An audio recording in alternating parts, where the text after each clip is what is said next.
আসসালামু আলাইকুম। বাইনারি সংখ্যা থেকে কিভাবে হেক্সাডেসিমাল সংখ্যা রূপান্তর করা যায়।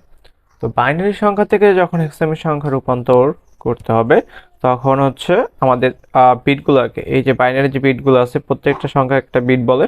তো এই যে বিটগুলোকে কি করতে হবে, 4 বিট আকার সাজাতে হবে। অর্থাৎ এই যে ডান দিক থেকে সর্বডান দিক থেকে বাম দিকে এভাবে 4 বিট আকারে আমাদেরকে সাজাতে হবে। তো আমরা যদি এই সংখ্যাটাকে সাজাই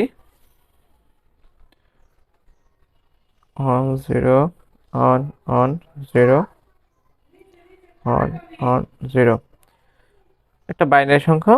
এই বাইনারি সংখ্যাটা যদি আমরা সাজাই তাহলে কি পাবো, 0 1 1 0, অর্থাৎ 4 বিট আকার সাজাতে হবে। আচ্ছা, তারপর থাকে 1 1 0 1। তাহলে বাইনারি সংখ্যা যখন হেক্সাডেসিমাল সংখ্যা রূপান্তর করব তখন আমাদেরকে বিটগুলোকে 4 বিট আকারে সাজাতে হবে। সর্বডান দিক থেকে বাম দিকে 4 বিট আকারে সাজাতে হবে। তো 4 বিট আকারে সাজানোর পর যেহেতু আমাদের বিট 4টা, সেক্ষেত্রে 1 2 4 8। এখন এই যে সংখ্যাগুলো এখানে আমরা বসাবো, প্রথম আছে কি 0 1 1 0, অর্থাৎ এই যেই সংখ্যাগুলো হচ্ছে অন হয় সেই সংখ্যা দুইটাকে কি করব, যোগ করব। তাহলে 4 আর 2 2 যোগ করি, 4 আর 2 যোগ করলে হবে 6। তাহলে আমরা এইটার মান পেয়েছি কত, 6। আচ্ছা, তারপর হচ্ছে আমরা এইটার কাউন্ট করব। কি কি আছে, প্রথমে অন অন 0 অন, অর্থাৎ যেগুলো অন হবে সেগুলো আমরা ধরবো। তাহলে এখানে কি কি যায়, 8 যায়, 8 2 আর 1, তাহলে 8 আর 2 কত হয়, 10 আর 1 কত, 11। এখানে একটা কথা আছে, যদি 11 হয় সেই ক্ষেত্রে আমাদের হেক্সাডেসিমাল মান 11 মান হচ্ছে কি বি। 11 মান কি হবে, যদি 11 হয় সেক্ষেত্রে আমাদের লিখতে হবে বি। এটা হচ্ছে হেক্সাডেসিমালের ডিজিট বা সংখ্যা। 0 থেকে 9 পর্যন্ত স্বাভাবিক সংখ্যা, তারপর হচ্ছে যদি 10 হয় সেক্ষেত্রে এ, 11 হলে বি, সি হলে 12, ডি হলে 13, ই হলে 14 এবং এফ হলে 15 হবে। অর্থাৎ আমরা এই 15 পরিবর্তে আমরা এফ লিখবো। তাহলে আমরা এই যে এইটার মান কি পাইছি, হেক্সাডেসিমালে পেয়েছি হচ্ছে বি 6। তাহলে বাইনারি সংখ্যা থেকে যদি আমরা হেক্সাডেসিমাল সংখ্যা রূপান্তর করতে হয় তাহলে আমাদেরকে 4 বিট আকারে, প্রথমে হচ্ছে 4 বিট আকারে সাজাতে হবে। 4 বিট আকারে সাজানোর পরে আমরা হচ্ছে মান বের করব, অন অনের দ্বিগুণ 2 4 8। ওকে, এখন আমরা এই সংখ্যাগুলো এখানে নিচে নিচে বসাবো। বসানোর পর যেগুলো অন হবে সেগুলো আমরা কাউন্ট করব।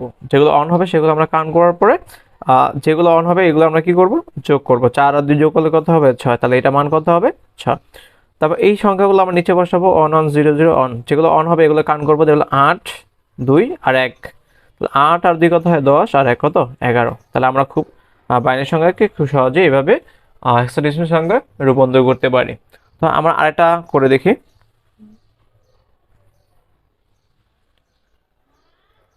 অন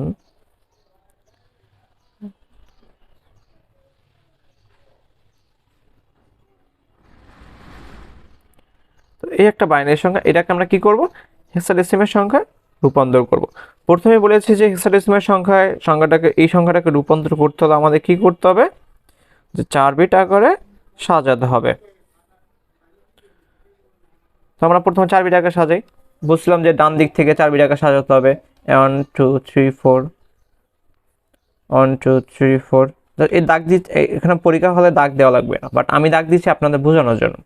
লাস্টে হচ্ছে অবশিষ্ট একটা থাকে। তো কি করতে হবে এবার আমরা দেখি। প্রথমে হচ্ছে ডান দিক থেকে সাজাতে হবে, ডান দিক থেকে বাম দিকে 0 অন অন 0, তারপর হচ্ছে অন অন 0 অন। এরপরে আমাদের সংখ্যা আছে একটা, বাট আমাদের কি করতে হবে, প্রতিটা সংখ্যাকে 4 বিট আকারে, বলছি না যে এবার ডান দিক থেকে বাম দিকে প্রতিটা কি করতে হবে 4 বিট আকারে সাজাতে হবে। যদি একটা সংখ্যা থাকে বা দুইটা সংখ্যা থাকে সেই ক্ষেত্রে যদি 4 বিট না হয় সেই ক্ষেত্রে আমাদের কি করতে হবে বাকিগুলোকে শূন্য বসে 4 বিট করতে হবে। তো এভাবে আমাদের করতে হবে। আচ্ছা, তারপরে 1 2 4 8। এখন এর নিচে নিচে সংখ্যাগুলো বসাবো 0 1 1 0। আচ্ছা, 4 আর 2 কত হবে 6। তাহলে আমরা এখানে কি পেলাম 6। তারপর থাকে হচ্ছে অন অন 0 অন 8 8 আর 2 কত হবে 10 আর 1 কত 11। তাহলে আমরা 11 পরিবর্তে কি লিখবো, উপরে বলেছি 11 পরিবর্তে বি লিখবো। ওকে, তারপর হচ্ছে 0 0 0 1। তাহলে কি আছে শুধু অন কাউন্ট হয়, তাহলে অন। আচ্ছা, এরপরে হচ্ছে আমরা কি মানটা পেলাম অন বি 6। এইভাবে আমরা খুব সহজেই বাইনারি সংখ্যাটাকে কি করতে পারবো হেক্সাডেসিমাল সংখ্যায় রূপান্তর করতে পারবো।